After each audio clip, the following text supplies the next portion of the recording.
In this video, I'm going to be teaching you how to change your Instagram password.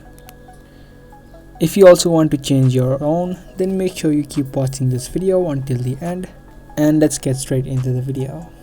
From the home screen, tap on your profile icon on the bottom and then tap on the three lines up top. Head over to settings. Now here you can see all of the settings that you can manage. You'll need to tap on security, and in security you'll have an option of password on the top. You can tap on it.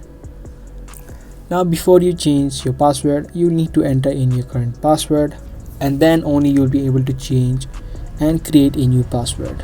If you don't remember your password, you can tap on forgotten your password and recover and reset the password.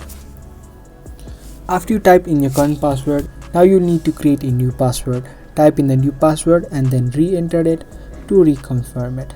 After you're done, you can tap on the tick mark up top, and as soon as you do that, you will successfully change your password on your Instagram account.